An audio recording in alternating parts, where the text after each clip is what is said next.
तो यौम आज़ादी शाया निशान तरीके से मनाया जा रहा है। पाकिस्तानी कौम आज़ादी की 75वीं सालगिरह जोश व जज्बे से मना रही है। हर तरफ सबसे लाली परचमों की बहार है। इमारतों को सजा दिया गया। दिन का आगाज़ तोपों की सलामी से हुआ। आज़ादी का नया सूरज तुलू हुआ। मसाजिद में मुल्क की सलामती के लिए खुसूसी दुआएँ भी की जाएंगी। तो यौम आज़ादी आज शाया निशान तरीके से मनाया जा रहा है। पाकिस्तानी कौम आज आज़ादी की 75वीं सालगिरह जोश व जज्बे के साथ मना रही है। हर तरफ सबसे लाली परचमों की बहार है। इमारतों को खूबसूरत रोशनियों से सजा दिया गया। दिन का आगाज़ इस्लामाबाद में 31 और सूबाई दारुल हुकूमतों में 21 तोपों की सलामी से होगा। और लाहौर के मनाज़िर हमने आपके साथ शेयर किए। अयूब स्टेडियम लाहौर में आज़ादी का नया सूरज तुलू हुआ। वालेहाना अंदाज में 21 तोपों की सलामी दी गई। उसके बाद जो फ़ज़ा थी वो पाकिस्तान जिंदाबाद और नारे तकबीर अल्लाहु अकबर के नारों से गूंज उठी। बानी पाकिस्तान क़ायद-ए-आज़म मोहम्मद अली जिन्ना को नौजवानों से ख़ास उनसियत थी। उनकी हमेशा कोशिश रही कि नई नस्ल इल्म की रोशनी से मुनव्वर हो। यही वजह थी कि उन्होंने कोयटा के एक स्कूल को छोटे अलीगढ़ का खिताब दिया। आज भी छोटे अलीगढ़ में लाखों बच्चे पढ़कर मुल्क कौम की खिदमत में मसरूफ़ हैं। इस तारीख़ी स्कूल के बारे में मज़ीद बता रहे हैं फ़रीदुल्लाह खान अपनी रिपोर्ट में।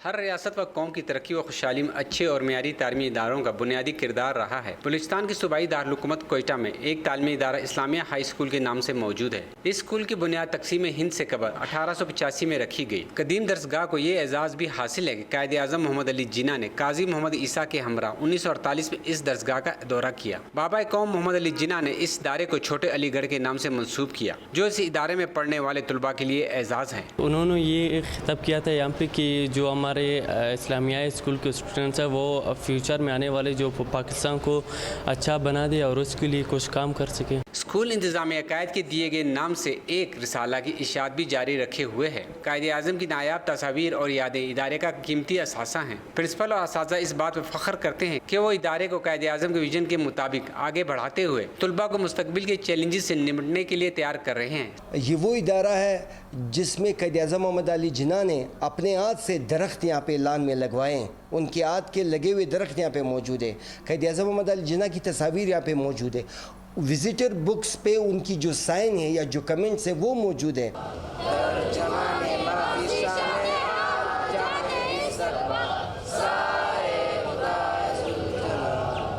आज भी तलबा स्कूल के सब्ज़ाज़ार पे बानी पाकिस्तान के हाथों से लगाए जाने वाले पाइन के दरख्त के साया में हर सुबह कौमी तराने से नए दिन का आगाज़ करते हैं। कायद-ए-आज़म मोहम्मद अली जिन्ना का छोटा अलीगढ़ सूबे का बेहतरीन तालीमी इदारा बन चुका है। यहाँ से पढ़ कर जाने वाले लाखों तलबा मुल्क व कौम की खिदमत कर रहे हैं। कैमरामैन अब्दुल वहाब के साथ फरीदुल्लाह खान, दुनिया न्यूज़, कोयटा। नौजवानों के हाथ में मुल्क का मुस्तकबिल, ये यौम आज़ादी पाकिस्तानी नौजवानों के नाम करना चाहती हूँ। मरीम नवाज़ का यौम आज़ादी के मौके पर पैगाम। मुस्लिम लीग नून की नायब सदर मरीम नवाज़ का अपने ट्वीट में कहना था कि अल्लाह ताला पाकिस्तान को शाद व आबाद रखे। ये वतन तुम्हारा है, तुम हो पासबां इसके।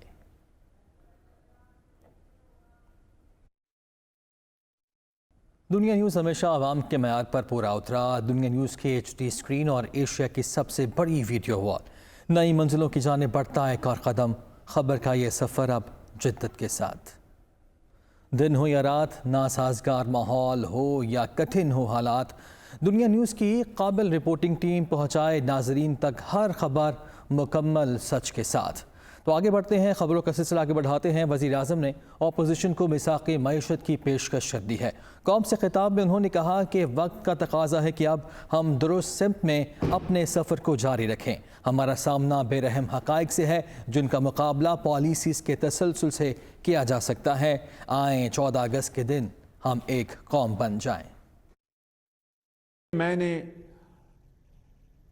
अपोजिशन लीडर के तौर पर मिसाक़े मईशत की पेशकश की थी और बतौर वज़ीर आज़म आज एक मरतबा फिर खलूस दिल से इसका इयादा कर रहा हूँ, इसकी पेशकश कर रहा हूँ।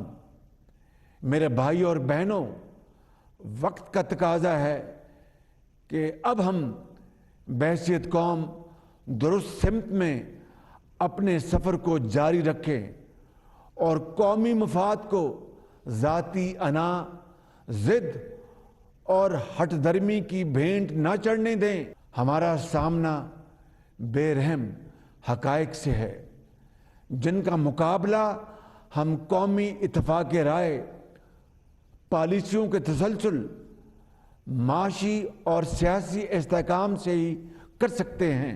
14 अगस्त एक यौम है, आए इस यौम पर हम एक कौम बन जाएं।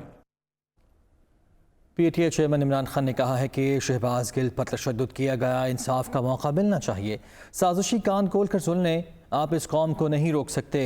उन्होंने नया प्लान बनाया है। कौम मीर जाफ़र मीर सादिक के खिलाफ सड़कों पर निकल आई। अमरीका से दोस्ती चाहता हूँ लेकिन गुलामी नहीं, किसी भी मुल्क के खिलाफ नहीं हूँ। साबिक वज़ीर आज़म लाहौर में जलसे से खिताब कर रहे थे। एक पुरअमन एहतजाज जमहूरियत के अंदर, पहले हुकूमत गिराई, पुरअमन एहतजाज किया, और इस तरह का इस मुल्क की पुलिस ने मुल्क का आइन भी तोड़ा, मुल्क का कानून भी तोड़ा। शहबाज गिल उसको उठा लिया, चले वो कानून के सामने जाएगा, लेकिन तशद्दुद किया उसके ऊपर। उसको हर इंसान को मौका मिलना चाहिए अपने आप को बेकसूर साबित करने का। ये तो इंसाफ का निजाम है, इंसाफ का तकाजा है। उसको तशद्दुद किया, लेकिन सबसे खौफनाक चीज, उसके ड्राइवर की बीवी को उठा लिया और उसकी 10 महीने की बेटी। ये जरा आप देखें पाकिस्तानियों, इसलिए दिखा रहा हूं कि लोगों के ऊपर खौफ तारी किया जा रहा है कि किसी तरह ये कौम डर के, खौफजदा होके, इनकी दहशत की वजह से कबूल कर ले ये चोरों और डाकुओं को। जो भी ये कर रहे हैं सारे साजिशी, आज मेरी आवाज कान खोल के सुन लो।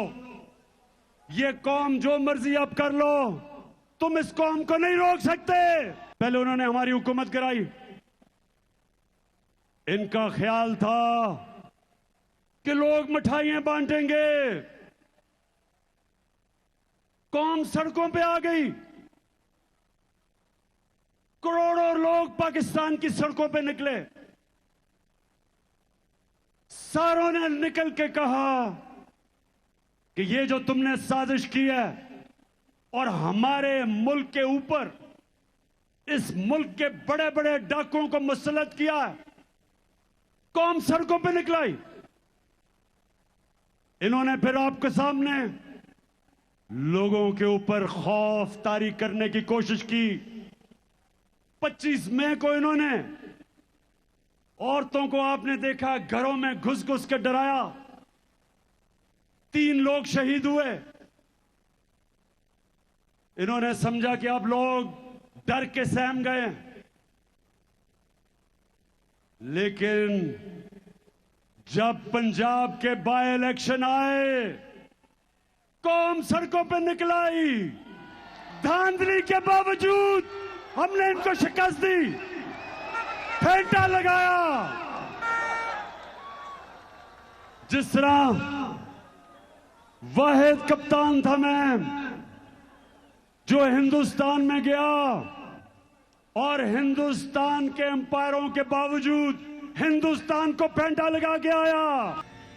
इन्होंने इंतजामिया को साथ मिलाया, अंपायरों को साथ मिलाया, पुलिस का इस्तेमाल किया, और वो सिकंदर सुल्तान जो एक बददियानतदार इलेक्शन कमिश्नर, उसने पूरी मदद की, इनकी हर किस्म की धांधली की। वज़ीर आला पंजाब परवेज़ इलाही ने कहा है कि इमरान खान के विजन की तकमील पंजाब हुकूमत का नस्ब-ओ-लैन है। 25 मई को चादर और 4 दीवारी का तक़द्दुस पामाल किया गया। ज़्यादती करने वालों से बदला लिए बगैर चैन से नहीं बैठेंगे। मॉडल टाउन केस में राना सनाउल्लाह को फांसी होगी, शरीफ भी नहीं बचेंगे। मुखालिफिन ने PTI और इदारों के दरमियान गलत फहमियाँ पैदा करने की कोशिश की, ये कोशिश कभी कामयाब नहीं होगी। लाहौर जलसे में वज़ीर आला पंजाब ने सूद के खात्मे के लिए कानून साजी का भी ऐलान कर दिया। चैन से नहीं बैठूंगा जब तक जिन्होंने इनके साथ ज्यादती की है एक एक का बदला ना लिया जाएगा, और ऐसा बदला लिया जाएगा कि उनकी साथ साथ पुश्तें याद रखेंगी कि कोई आया था और उसने जवाब इस तरह नहीं दिया था, इस तरह नहीं दिया था, ऐसा दिया था कि वो याद करेगा। लेकिन मैं कानून के तहत भी मुझे आता है कैसे इनको ठीक करना है इंशाल्लाह। और ओए सुनावला, और सुन लो, तू तो फांसी की निशानी है। वो मेरे दिल में बात उतर गई है। मैंने आंखों से देखा है जब गोलियां तुम चला रहे थे सनाउल्लाह, उस हामला खातून की बेटी की आज जो है वो 7वें आसमान तक मैं देख रहा था कि जरूर अल्लाह ताला सुन रहा है। ये जो न्याय इन्होंने शोषा छोड़ा है फौज और इमरान खान और आपकी और मेरी पार्टी को लड़ाने के लिए, ये बड़ा नाकाम मंसूबा। भारत और इसराइल का जो गठजोड़ है, जो उसके एजेंट हैं, वो इमरान खान और पाक फौज के दरमियान इख्तलाफात नहीं पैदा कर सकते। शेख रशीद ने कहा है कि पाकिस्तान को सरहदों से नहीं 13 चोर जमातों से ख़तरा है। इनका मकसद साम्राज्य की ग़ुलामी और पाकिस्तान को अंदर से कमज़ोर करना है। हमने इन चोरों और डाकुओं को भगाना है। आम आदमी ने फैसला अपने हाथ में लिया तो नवाज शरीफ, जरदारी, मौलाना फजलुर रहमान के लिए ज़मीन तंग हो जाएगी। वो रावलपिंडी में जलसे से खिताब कर रहे थे। मैदान में वही लड़ सकता है जिसका दामन पाक हो। तुमने इस मुल्क के सबसे बड़े डाकू आसिफ जरदारी की प्लानिंग पर 2 वोटों की अक्सरियत से ये हुकूमत बनाई, और मैंने कहा था कि जुलाई अहम होगा। इमरान खान ने 20 में से 15 सीटें जीतकर तुम्हारे मुंह पे समासी तमाचा मारा। और सारे मिले, इस पाकिस्तान को बचाएं, इस पाकिस्तान को आगे लेके जाएं। अगर आम आदमी ने फैसले अपने हाथ में ले लिए तो सुनो, नवाज शरीफ, आसिफ जरदारी और फजलुर रहमान, तुम्हारे लिए पाकिस्तान की सियासी जमीन तंग हो जाए। आपको ये बताऊंगा कि इस मुल्क में इलेक्शन के अलावा कोई हल नहीं है। हम तैयार हैं, जैसा शहबाज शरीफ ने अभी कहा, पैसा के मईशत करो। आओ शहबाज शरीफ करते हैं, पर चोरो हमारी जान छोड़ो। कौम फैसला देगी, उसको एहतराम करें।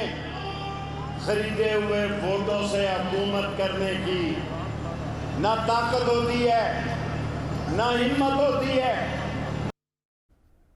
वज़ीर दिफा ख्वाजा आसिफ ने कहा है कि अपने इक़्तिदार की खातिर इदारों को सियासत से दूर रहने दें।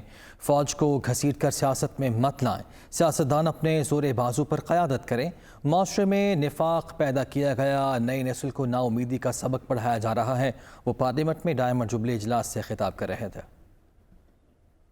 कि पार्लियामेंट को इस 75 साल में वो रोल प्ले करने से रोका गया जो पार्लियामेंट को रोल प्ले करना चाहिए। अगर इन 75 सालों में जिस तरह पार्लियामेंट जो है वो इक़्तिदार का मरकज होती है, पार्लियामेंट को वो मकाम ना मिला। 75 साल का ये कंपैरिजन अगर करें आप इस डायमंड जुबली के दिन जो है या इस रात को, मुल्क के तूलो अर्ज में निफाक है, तकसीम है। नई नस्ल को जो सबक पढ़ाए जा रहे हैं वो नाउमीदी का सबक पढ़ाया जा रहा है, उम्मीद का सबक नहीं पढ़ाया जा रहा। जब उम्मीद टूट जाती है तो सिलसिले भी जो टूट जाते हैं। हमें खुद एहतसाबी करनी चाहिए आज के दिन। हम लोग जो है अपने वोटों के चक्कर में, अपने इक़्तिदार के चक्कर में, जो पिछले 4 साल यहाँ पे खेल खेला गया, सियासतदानों ने अगर लीडरशिप करनी है तो अपने जोरे बाजू के ऊपर लीडरशिप करें। वो अदारा जो है हमारे लिए एक मुकद्दस अदारा है। अगर वो सियासत से बालातर रहना चाहते हैं या सियासत से परे रहना चाहते हैं तो इस तरह जलसों के अंदर अपने उनको हामियों को ये यकीन ना दिलाएं कि वो हमारे साथ हैं, वो पाकिस्तान के साथ हैं। फौज को पाकिस्तान की सियासत में अगर वो दूर रहना चाहते हैं तो उनको घसीट के वापस ना लाएं। खुदा के लिए तमाम तर अदारे, जिसमें अदलिया भी शामिल है, जिसमें फौज शामिल है, जिसमें ब्यूरोक्रेसी शामिल है, एग्जीक्यूटिव शामिल है, इनको अपनी आईनी हदूदों कयूद में रहने दें। पीपल्स पार्टी के रहनुमा खुर्शीद शाह ने कहा है कि तहरीक पाकिस्तान के रहनुमाओं ने सख्त जदोजहद के बाद पाकिस्तान हासिल किया। इमरान खान की बातों से दुख होता है, हमें नया नहीं पुराना पाकिस्तान चाहिए, वो कौमी असम्बली में सारे ख्याल कर रहे थे। आज के दिन ये बातें होनी चाहिए, अपने बच्चों को पैगाम देना चाहिए कि पाकिस्तान की तारीख को पढ़ो, किस किस ने इस पाकिस्तान को खंजर मारा है, किस किस ने इस पाकिस्तान को दो लख्त किया है, कौन थे जिम्मेदार। हमें खुद एहतसाबी करनी चाहिए अगर हमें आगे बढ़ना है। आज लोग कहते हैं कि नया पाकिस्तान, बड़ा दुख होता है जो हमारे बुजुर्गों ने कुर्बानियां दी, जो हमारे लीडरों ने कुर्बानियां दी, उनको भुला के एक नए पाकिस्तान की बात करना, हम अपने कायदीन की तौहीन करना करते हैं। हम उन लोगों में शामिल हो जाते हैं जो पाकिस्तान के वजूद के लिए कोशा नहीं थे। हमें एहतसाब करना चाहिए कि पाकिस्तान में हालात, आज जिन हालात में हम खड़े हैं, कोई कहता है कि हम मकरूज हो चुके हैं, एक ऐसी रियासत बन चुके हैं कभी भी कितने हिस्सों में तकसीम हो सकती है, खुदा न खास्ता। हमारे लीडर कहते हैं कि ये पाकिस्तान 3 हिस्सों में बढ़ जाएगा। हम सब मिलकर दुआ करें कि मेरे कायदे आज़म का पाकिस्तान एक ही पाकिस्तान है जो उन लोगों ने हमें दिया था, उसको कायम रखना है। पाकिस्तान की आज़ादी की 75 साल सदर ममलकत ने डायमंड जुबली के मौके पर तीनों मुसल्लह अफवाज के अफसरान और जवानों के लिए फ़ौजी एज़ाज़ात का ऐलान कर दिया। ISPR के मुताबिक सदर ममलकत की जानिब से जश्न आज़ादी के मौके पर पाक आर्मी के 2 शहदा के लिए सितारे बसालत का ऐलान किया है। पाक फ़ौज के 68 अफसरान और जवानों को तमग़ा बसालत तफ़वीज़ किया गया। बर्री फ़ौज, नेवी और फ़ज़ाया के 33 अफसरान और जवानों को इम्तियाज़ी असनाद तफ़वीज़ की गई। 68 को चीफ ऑफ आर्मी स्टाफ तारीफ़ी कार्ड्स, 22 को हिलाल इम्तियाज़ मिलिट्री, 102 को सितारा इम्तियाज़ मिलिट्री और तीनों मुसल्लह अफवाज के 130 अफसरों और जवानों को तमग़ा इम्तियाज़ मिलिट्री से नवाजा गया। तर्जुमान पाक फ़ौज ने सोशल मीडिया पर वादी सवात में कलअदम TTP के मुसल्लह अफराद की मौजूदगी की खबरें मुबालगा आमेज़ और गुमराह कुन करार दे दी। ISPR के मुताबिक सोशल मीडिया पर वादी सवात में मुबैना तालिबान की मौजूदगी के हवाले से गलत खबरें फैलाई जा रही हैं। सवात में कलअदम TTP के मुसल्लह अरकान की मौजूदगी की खबरें इंतहाई मुबालगा आमेज़ और गुमराह कुन हैं। तर्जुमान पाक फ़ौज ने कहा है कि सवात और दीर के दरमियान पहाड़ी चोटियों पर कुछ मुसल्लह अफराद देखे गए। ये मुसल्लह अफराद आबादी से बहुत दूर पाए गए।